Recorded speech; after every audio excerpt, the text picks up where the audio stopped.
आज जागतिक महिला दिन या निमित्त अमरावतीत सांस्कृतिक भवनात अमरावती महानगरपालिकेच्या वतीने महिला दिनाचा कार्यक्रम साजरा करण्यात आला।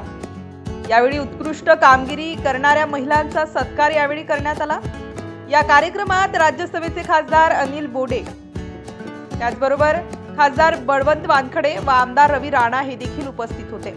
यावेळी रवी राणा यांनी महिलांना आश्वासन केलं, लवकरात लवकर राज्य सरकारकडून मुख्यमंत्री लाडकी बहीण योजनेचे दुप्पट पैसे देऊ अशी सरकारकडे मी मागणी करणार असं आश्वासन त्यांनी महिलांना दिलं। म्हणून मला असं वाटतं या जीवनामध्ये सगळ्यात जास्त संघर्ष माता जर कोणाला म्हणायचं आहे तर ती महिला आहे। ती नेहमी संघर्षातून पुढे आलेली आहे, तिचा सन्मान केला पाहिजे।